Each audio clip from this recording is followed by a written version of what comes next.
দর্শক, আমরা ভূমিকা দীর্ঘায়িত করি না। আলোচনা বস্তুনিষ্ঠ মনে হলে চ্যানেল সাবস্ক্রাইব করে আমাদের সাথে যুক্ত থাকতে পারেন। কথা বলে তো লাভ নাই। রফিক ভাই, রাশেদ হায়দার ভাই ইয়ে হয়ে গেছে বেশি। না সে বলবে কেন? জি না, হয়তো অনেকের সীমাবদ্ধতা থাকতে পারে, এটাও ঠিক আছে। রাশেদ হায়দার ভাইয়ের কিছু কথা ফেলে দেওয়ার মতন না। আবার আপনি যেটা বলছেন এটাও আমি ফেলে দিই না, কারণ আওয়ামী লীগ ফিরবে, এতে কোনো সন্দেহ নেই। আর যেটা বলা হচ্ছে যে আওয়ামী লীগ কারো দয়ায় আসছে, জিয়াউর রহমান আনছে, এ কথাটাও সঠিক নয়। জিয়া রহমানের এত কি দায় পড়েছে জিয়া রহমান আনতে যাবে? জিয়া রহমান তখন তো না আনলে তো জিয়া রহমানই থাকে না। আমি সেই কথা বলছি। আপনি মনে করেন আওয়ামী লীগ, হ্যাঁ, আওয়ামী লীগ যে আপনার 15 বছর শাসন করছে, না আসলে বহুদলীয় যে গণতন্ত্র, বহুদলীয় মানে উনি তো ছিলেন সামরিক শাসক, একনায়ক। উনি যখন গণতন্ত্রের দিকে যাবেন, আরো কিছু কাল, আরো দীর্ঘ সময় ক্ষমতায় থাকবেন, নিজে দল গঠন করলেন গায়ের জোরে সব তো করার পরে এখন একটা গণতান্ত্রিক দলই বা আর কই? আছেই তো আওয়ামী লীগ বা জামাতে ইসলাম, সেটা তো আগেই নিষিদ্ধ হয়ে গেছে 72 সালে। জামাতে ইসলাম নিষিদ্ধ হয় নাই, ধর্মভিত্তিক রাজনীতি নিষিদ্ধ হয়েছে। যেমন হিন্দুদেরও কোনো ধর্মীয় রাজনীতি চলবে না, মুসলমানেরও চলবে না, খ্রিস্টানেরও চলবে না, বৌদ্ধরও চলবে না, টোটালি ধর্ম ভিত্তিক রাজনীতি চলবে না। জামাতে ইসলাম নিষিদ্ধ ছিল না, মূলত ওই ধর্মভিত্তিক রাজনীতি নিষিদ্ধের কারণে এই জামাতে ইসলাম সহ ওই দলগুলো তখন কার্যক্রম নিষিদ্ধ ছিল। তারা তখন অন্যান্য দলে গিয়ে বা অন্যভাবে গোপনে হয়তো তাদের কার্যক্রম চালিয়েছিল।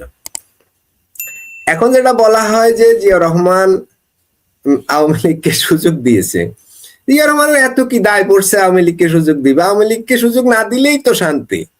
উনি দিলেন কেন?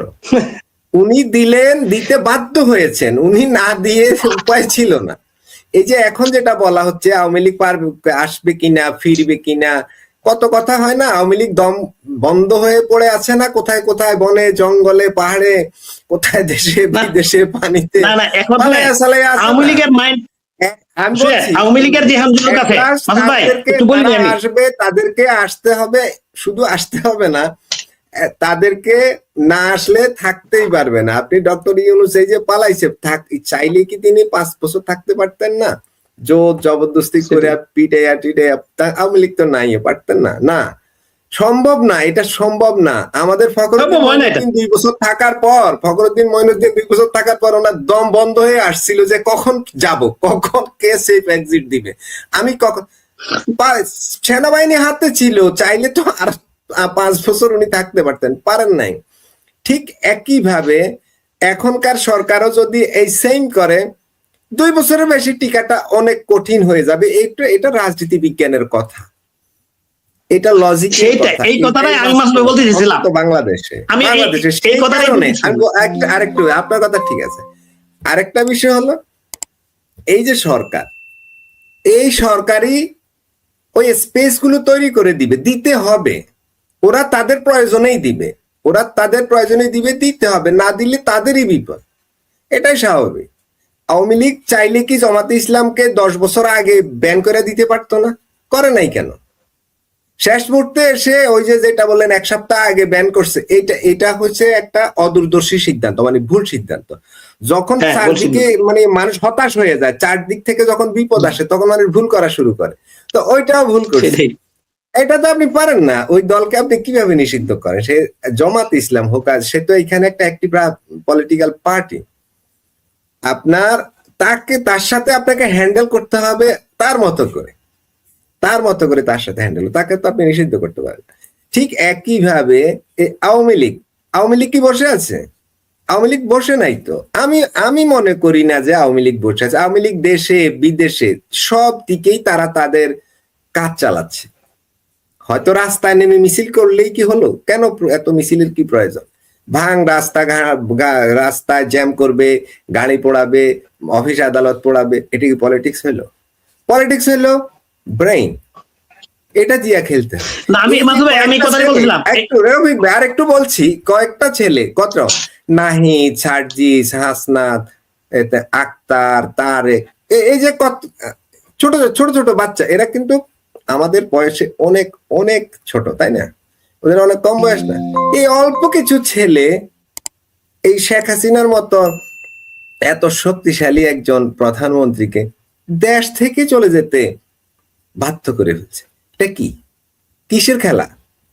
ব্রেইনের খেলা না? হ্যাঁ, রাজনীতিটা করতে হবে ব্রেইন দিয়া। লাঠি ছোটার বিষয়টা আসবে পরে। বিপ্লবটা বাংলাদেশে বিপ্লব বা অভ্যুত্থান অবসম্ভাবী ছিল, কারণ 15 বছর যখন একটা দল ক্ষমতায় থাকে, নির্বাচন ব্যবস্থা জটিল থাকে, বিরোধীরা মনে করে আর কোনো পথ নাই ক্ষমতায় যাওয়ার, বিপ্লব করতে হবে, সশস্ত্র সংগ্রাম করতে হবে। এই সিদ্ধান্ত যখন তারা নিয়ে ফেলে, ন্যায় কখন? যখন দেখে নির্বাচন প্রক্রিয়াটা এমন অস্বচ্ছ যে আমার কোনোভাবেই ক্ষমতায় যাওয়া সম্ভব না, তখনই এই বিপ্লবের বা অভ্যুত্থানের শুরু হয়। 90-তে হয়নি? হয়েছে তো। ঠিক সেইভাবে এখনো পরিস্থিতিটা ওইটাই হবে। যদি দেখা যায় যে সেখানে নির্বাচন প্রক্রিয়াটা স্বচ্ছ না হয়, সুন্দর না হয়, সবার রাজনৈতিক স্পেস না থাকে, তখনই দেখবেন যে এইভাবেই তৈরি হয়ে যাবে আরেক অভ্যুত্থান। তো কেউ কাউকে দয়া করে আনতে হবে না, যে যার গতিতে তার শক্তিতেই সে ফিরে আসবে, এটাই স্বাভাবিক। রফিক ভাই কি বলতে চাচ্ছেন? আমি এই কথাটা বলতেছিলাম, শুনেন একটা কথাটা জিনিস, যেটা রাসেল ভাই যেটা বলতে চাইছিল বা এইগুলি শুনেন, আওয়ামী লীগ নাই, আওয়ামী লীগ আসবে না, এইগুলি কোনো মানে আলোচনার মধ্যে পড়ে না। আরে ভাই, আপনার যে কিছুই হোক, আপনি যে কথাটা বললেন যে কখন আপনি মানুষ জেগে ওঠে, যখন স্বাভাবিক প্রক্রিয়া তার ক্ষমতা আসতে পারে না, পারার কোন পথ বন্ধ হয়ে যায়, তখনই কিন্তু ওই ধরনের আন্দোলন বা ওরকম বিশৃঙ্খলা তৈরি হয়, যেটা আপনার 17 বছরে হয়েছে এই দেশে। যে উনি বারবার উঠাইছে 14 নির্বাচন, আমি কখনো আমি সাপোর্ট করি না। উনি ওই কথাটা বলতে চাই গেল, বলেন আমি তো 18 নির্বাচন সাপোর্ট করি না, 24 নির্বাচন সাপোর্ট করি না, আমি তো এই জিনিস সাপোর্ট করি না। আমরা তো ওই নির্বাচনগুলোকে ত্রুটিযুক্ত মনে করি, এখনো মনে করি, সবসময় বলি, মনে করব। আমাদের মনে সবসময় বলবো যে না, এইখানে এইটা ভুল হচ্ছে। অংশগ্রহণের সুযোগ সবাইকে দিতে হবে। আর তত্ত্বাবধায়ক বাংলাদেশের এটা খুব দরকার। কোন দলের অধীনে নির্বাচন বাংলাদেশে এটা ঠিক না। এটা বাংলাদেশে এতটা বিশ্বস্ততা বাংলাদেশের কোন রাজনৈতিক দল ক্ষমতায় বসে দেখাতে পারেনি যাবৎকালে। অতএব নিরপেক্ষ দেশের প্রতি, আপনি দেশকে ভালোবাসলে এটা আপনাকে করতেই হবে। আমি এই কথাটাই বলছি। আপনি মনে করেন আওয়ামী লীগে এখনই আসতে হবে, ওই যে আওয়ামী লীগের অনেক পেজ থেকে বা বিভিন্ন জন আওয়ামী লীগের পক্ষে আওয়ামী লীগ আসতেছে না, আন্দোলন করতে পারছে, কেন আন্দোলন করবে? আন্দোলন করতে কেন আন্দোলন করে? তোমরা তো ভাই 16 বছর দেশ চালাইছো, এখন মানুষ অন্য দলকে সুযোগ দাও। তোমরা তো ওই সুযোগ দেও নাই, নির্বাচন ভালোভাবে নির্বাচন করে সুযোগ দেওয়া নাই, যেটা মানুষ আসতে পারে, ইলেকশন করতে পারে।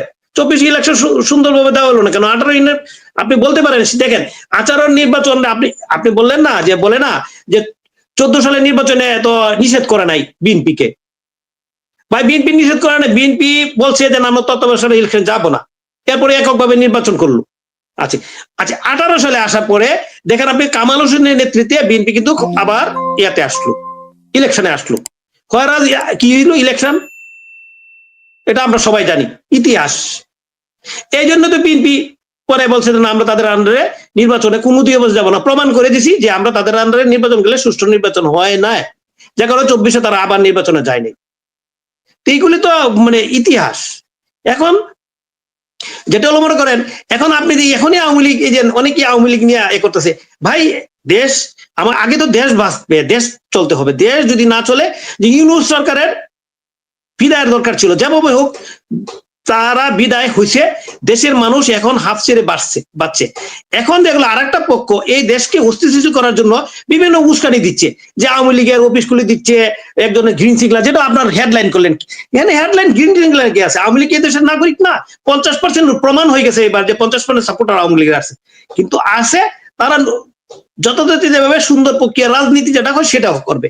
এবং সামনে দেখেন, যেহেতু আপনার হাইকোর্ট থেকে রায় হয়েছে যে পরবর্তী নির্বাচন, যে সামনে যে নির্বাচনটা আসবে, পরে যে নির্বাচন হবে, সেটার মধ্যে আপনার তত্ত্বাবধায়ক আসবে। এটা আপনি দেখেন, অপেক্ষা করেন।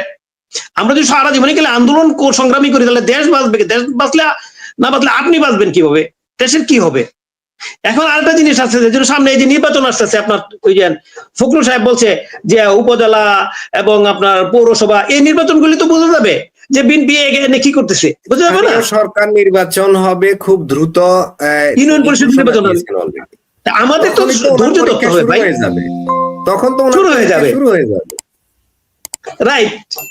এখন আমাদেরকে সবাইকে কিন্তু এই জিনিস চিন্তা করতে হবে। আপনি উদাহরণ টানলে হবে না। এইরকম উদাহরণ টানলেন, যদি আপনার ৭৩ উদাহরণ টানলে, আপনি ৭৩-এর যদি উদাহরণটা রাশেদ ভাই যেটা নিয়ে আমি চলে গেল, আপনার ৭৩-এর দেশের কি অবস্থা ছিল উনি কি জানে? আমি এই কথা বললে তো উনি রাগ করে চলে গেল গা। ৭৩-এ মানুষ, আমার তো ছোট আছিল থেকে, রাত্রে সন্ধ্যার পরে মানুষ বের হইতে পারে না, কারণ তখন মুক্তিযুদ্ধের সময় যে অস্ত্রগুলি ছিল সেগুলি তো সব অস্ত্র দেয় নাই জমা। অনেক অস্ত্র চুরেরা ডাকাতরা লুকায় রাখছে। তখন কাল সন্ধ্যার পরে মানুষ ডাকাতি হতো বিভিন্ন জায়গায়।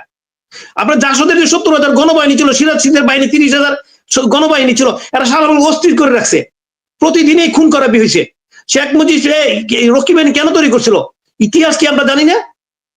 আমরা ছোট ছিলাম থেকে দেখছি, শুনছি। আমরা সন্ধ্যার পরে আমরা ঘর থেকে বের হয়েছি না, না, সন্ধ্যার পরে আপনার চতুর্দিকে চিল্লাচিল্লি শুনতে ডাকাতি। যেটা বললেন এটা বাস্তব, কিন্তু তার আগের যে বিষয় সেটা হচ্ছে যুদ্ধ বিধ্বস্ত একটা দেশ, যেখানে ব্রিজ নাই, কালভার্ট নাই, কোনো স্থাপনা নাই, সব কিছু নাই আর নাই। ৯ মাস যুদ্ধ, এখানে ফসলের উৎপাদন হয় নাই, খাদ্যের মহা সংকট।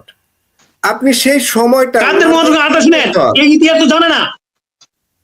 আমেরিকাতে গম এবং চাউলের ইয়া ছিল, চালান আসছিল। কঠিন সময় গেছে তখন।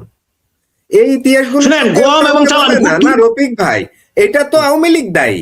এই যে আওয়ামী লীগের বাটপার গুলো, এই ভাষায় বললাম আর কি, ওরা কি এই ইতিহাসগুলো কখনো ব্যাখ্যা করেছে কোথাও, জাতিকে বুঝিয়েছে আসলে কি কারণে কি হয়েছিল? আমি একজন বঙ্গবন্ধু গবেষক, লন্ডনে থাকেন, ওনাকে বলছিলাম, ওনার সাথে একটা টক শো করতে চাইছিলাম যে আপনি একদিন আসেন, আমি ৭২ থেকে ৭৫ এই সময়ে বঙ্গবন্ধুর শাসন আমলের, শাসনকালের সময়ের কিছু বিষয় নিয়ে আপনাকে প্রশ্ন করবো। আপনি যেহেতু বঙ্গবন্ধুকে নিয়ে গবেষণা করেন, আমার জানতে হবে, মেইনলি আমার জানতে হবে, মানে জাতিকে জানাতে হবে আসলে তখনকার সিচুয়েশনটা কি ছিল। সেটা কি কখনো কেউ জানিয়েছে?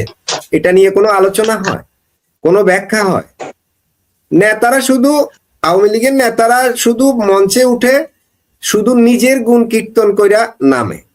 উনি কোথায় কি করছেন শুধু ওনার কিচ্ছা কাহিনী শুনাইয়া উনি নামেন। প্রত্যেকটা জায়গায় এটা মোটিভেশনাল কোনো বক্তব্য নাই। আপনি দেখেন, এই কর্মীদেরকে, নেতাদেরকে বা আপনার যে আদর্শ সেটা নিয়ে আপনি কথা বলবেন না, সেটা জনগণের কাছে তুলে ধরবেন না।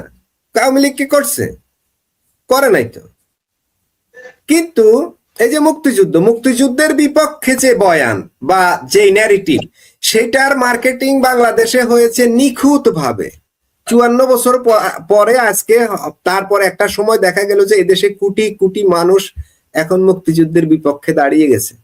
আর না হলে এই ৫ আগস্ট থেকে এই সময়ে ১৮ মাসে মুক্তিযুদ্ধের সবকিছু এইভাবে ধ্বংস হয়ে যেত না, গণপ্রতিরোধ শুরু হয়ে যেত।